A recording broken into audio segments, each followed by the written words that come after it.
वो इंसान, वो फाइटर ज़्यादा स्ट्रांग फाइटर नहीं होता है जिसके पास में ना बहुत सारे अस्त्र और शस्त्र होते हैं। वो फाइटर सबसे स्ट्रांगेस्ट फाइटर होता है जो एक टूल को सबसे बेस्ट वे से यूज़ कर सकता है।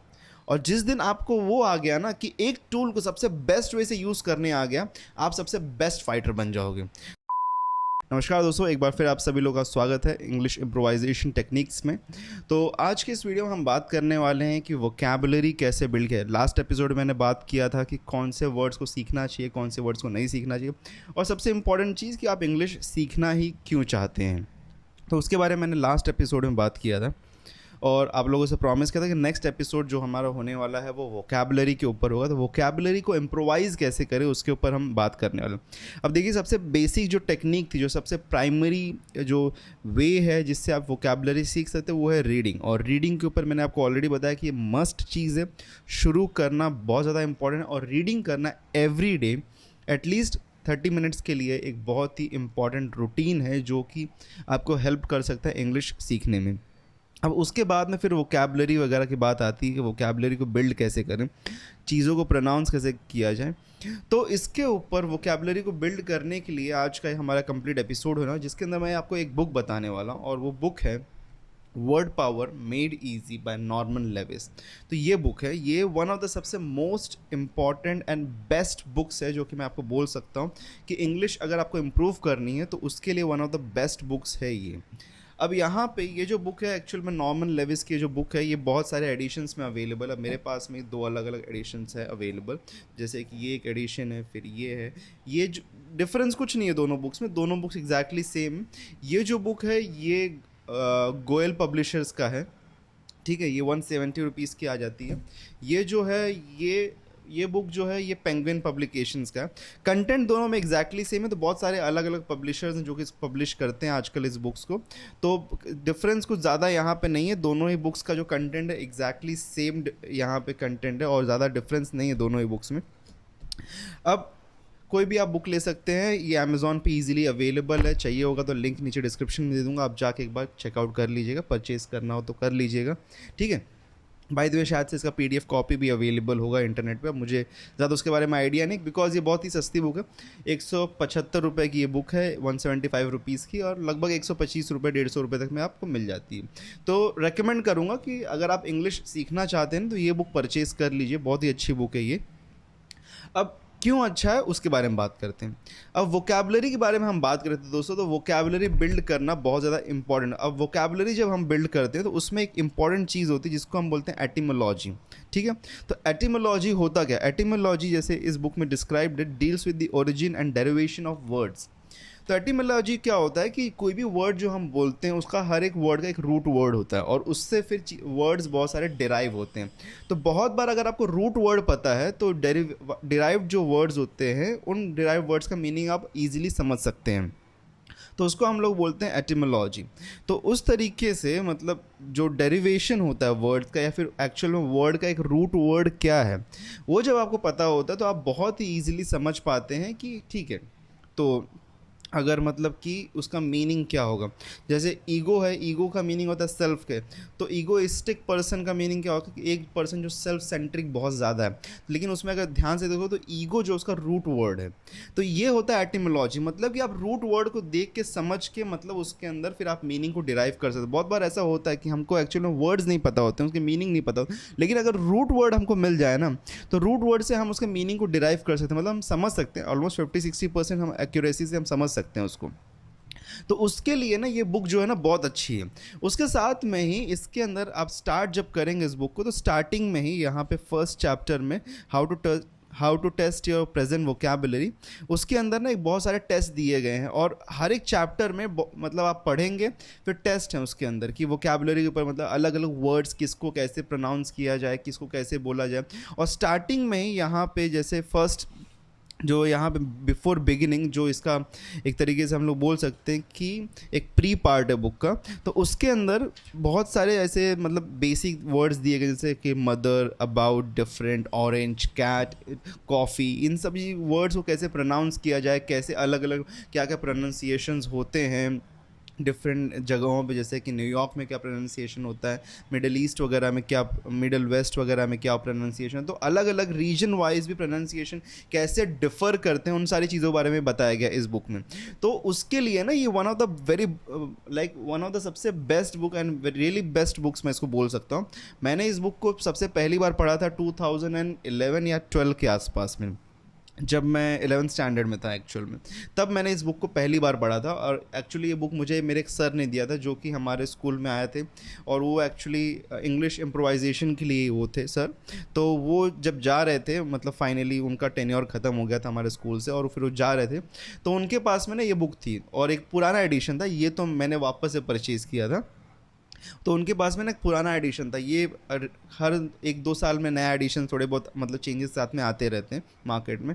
तो बहुत ही पुराना एडिशन था, मैंने वो पढ़ा था। तो वो पढ़ने के बाद में ना समझ में आया कि एक्चुअल में वर्ड्स डिराइव कैसे होते हैं, वर्ड्स का एक्चुअली प्रोनाउंसिएशन क्या होता है, तो कैसे चीज़ें ना अच्छी होती हैं, मतलब आप डेवलप कर सकते हैं। तो इस बुक में ना ये, इसलिए ये बुक बहुत ही पावरफुल बुक बन जाती है।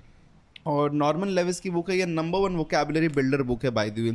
और पिछले मुझे लगता है कि शायद से जब से ये बुक मार्केट में है तब से ये नंबर 1 बुक है वोकैबुलरी बिल्डर के लिए। तो अगर आपको वोकैबुलरी इम्प्रोवाइज़ करना है तो उसके लिए बुक आपको बहुत ज़्यादा हेल्प कर सकता है।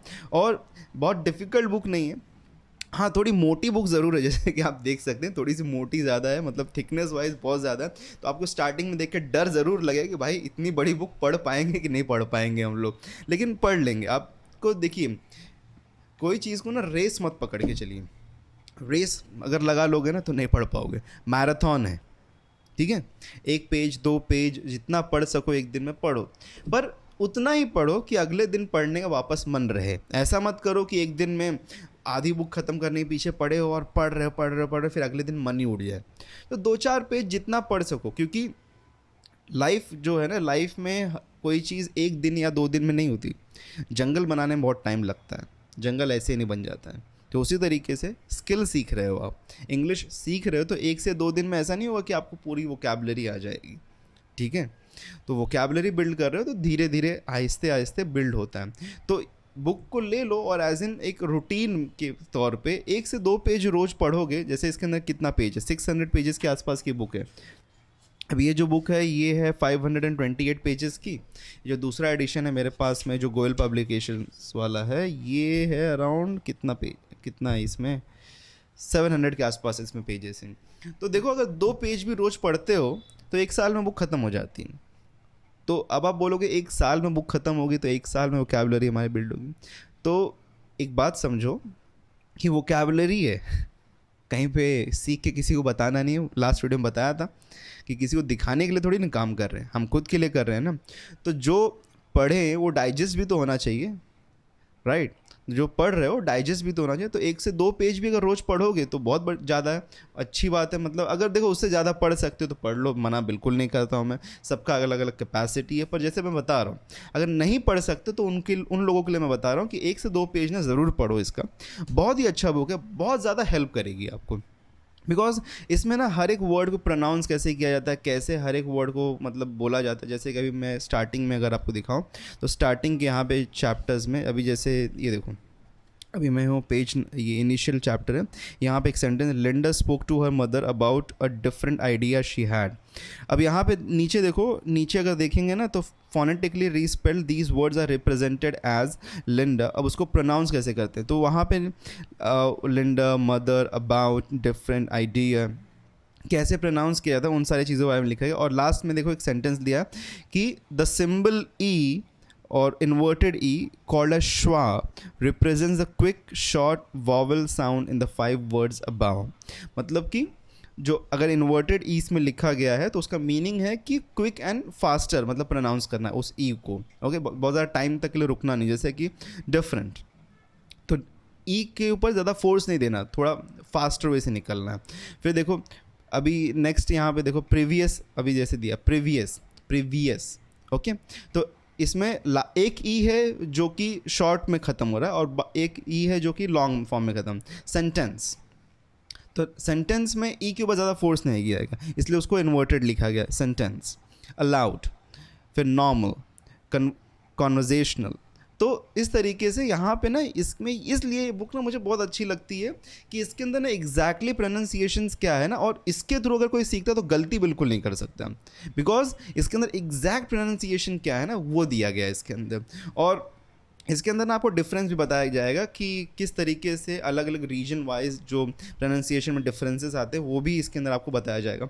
जैसे कि अगर हम ब्रिटिश इंग्लिश देखेंगे तो उनका प्रोनाउंसिएशन अलग है, अमेरिकन इंग्लिश देखेंगे तो उनका प्रोनाउंसिएशन अलग है, इंडियन इंग्लिश का थोड़ा प्रोनाउंसिएशन अलग है, बट मोस्टली इंडियन इंग्लिश जो है ना ब्लेंड में चलता है, ब्रिटिश और अमेरिकन। अब बहुत से लोग होते हैं कि जो इंग्लिश सिखाते हैं उसमें क्या होता है कि उनकी आधी इंग्लिश ब्रिटिश होती है आधी अमेरिकन होती है, और वो दोनों को मर्ज कर देते हैं, तो कंफ्यूजन हो जाता है कि भाई इसको प्रोनाउंस क्या करते हैं एग्जैक्टली इस वर्ड को।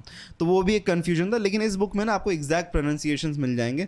तो इस बुक से अगर प्रोनाउंसिएशन सीख लिया ना आपने तो समझ लीजिए कि आपने एक बहुत बड़े गुरु से सीख लिया है, तो इसमें गलती होने का बिल्कुल भी चांस नहीं अगर यहाँ से प्रोनाउंसिएशन सीख लिया। बाकी तो चलो मेरे से भी गलती हो सकती है, किसी और से भी गलती हो सकती है, टीचर्स हैं भाई, ठीक है गलती हो सकती है, लेकिन best book, vocabulary, pronunciation, best book. English अगर सीखनी है ना ये बुक ज़रूर प्रेफर करो, मैं बहुत ज़्यादा हाईली रिकमेंड करता हूँ।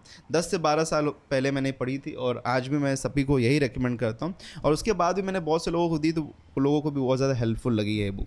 तो इसलिए मैं रिकमेंड करता हूँ कि अगर वोकैबुलरी के लिए कोई रिसोर्स चाहिए ना तो ये बेस्ट रिसोर्स है, इसके अलावा कुछ और रिसोर्स की कोई ज़रूरत ही नहीं है। ठीक है, मार्केट में बहुत से बुक्स मिल जाएंगे वोकैबुलरी के लिए, लेकिन बेस्ट रिसोर्स की बात कर रहा हूँ मैं, बेस्ट रिसोर्स की।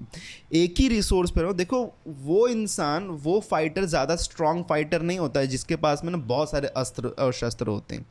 वो फाइटर सबसे स्ट्रॉन्गेस्ट फाइटर होता है जो एक टूल को सबसे बेस्ट वे से यूज़ कर सकता है। और जिस दिन आपको वो आ गया ना कि एक टूल को सबसे बेस्ट वे से यूज़ करने आ गया, आप सबसे बेस्ट फाइटर बन जाओगे। तो आपको वो बनना है, तो 1000 सोर्सेज के पीछे मत भागो, एक सोर्स लो। और ये मैं जो बता रहा हूँ ना, मतलब मेरी बात को मानो और गारंटीड तौर पे आप ये बुक लो और 2-4 पेज जब पढ़ोगे ना तो उसके बाद में फिर आके मुझे कमेंट करके बताना कि ये बुक अच्छा था या नहीं था, सच्ची में वाकई में आपको अच्छा लगा कि नहीं लगा। जब 2-4 पेज पढ़ लो ना तब आप कमेंट करके ज़रूर करके मुझे बताना, कि फीडबैक ज़रूर देना मुझे कि आपको कैसा लगा वो, क्योंकि ना सच्ची में वाकई मैंने बुक बहुत अच्छा है। और 2-4 पेजेस का जो सैम्पल मैंने वीडियो में डाली दी है, आप एक बार उसको देख ही सकते हो। तो इसलिए मैं बोल रहा हूँ एक सोर्स लो पकड़ो वोकैबुलरी के लिए। वैसे तो मैं स्टार्टिंग में बोलूँगा नहीं किसी को पिक करने के लिए, बिकॉज स्टार्टिंग मैंने आपको बताया कि रीडिंग करना इंपॉर्टेंट, पहले रीडिंग करो, और जब आपको लगे कि रीडिंग से आप मतलब नॉर्मलाइज हो रहे हो और आपको आप वोकैबुलरी के पीछे भागना है तो फिर आप इसको लो और 2-4 पेज से शुरुआत करो। ज़्यादा मतलब मत पढ़ो, ऐसा मत पढ़ना प्लीज़, प्लीज़ ऐसा मत पढ़ना कि पहले दिन पढ़ने के बाद में अगले दिन आपका मूड ही ख़त्म हो गया।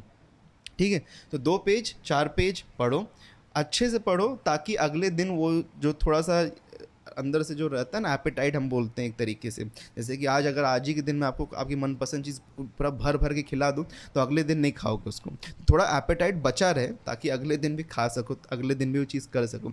तो उस चीज़ को बचा के रखो अपने अंदर ताकि अगले दिन कंटिन्यू कर सको। और रेस नहीं है, मैराथन है इंग्लिश सीखना। ठीक है, तो ज़्यादा भागो मत, आराम से एंड एक अच्छी तरीके से सीखो। तो रीडिंग इंपॉर्टेंट है, वोकैबुलरी के लिए बेस्ट सोर्स बता ही दिया। और इसके बाद में अब अगर आप लोगों को लगता है कि मैं ग्रामर के लेक्चर्स को भी लेके आऊँ, जैसे कि इनिशियल बेसिक ग्रामर, तो कमेंट करके फीडबैक ज़रूर दे देना। और वीडियो अगर अच्छा लगा तो लाइक कर दीजिएगा, सब्सक्राइब कर देना, ज़रूरी नहीं है, फोर्स नहीं कर रहा हूँ, अच्छा लगा हो तो लाइक एंड सब्सक्राइब कर देना। और मिलता हूँ दूसरे वीडियो में, तब तक के लिए गुड बाय।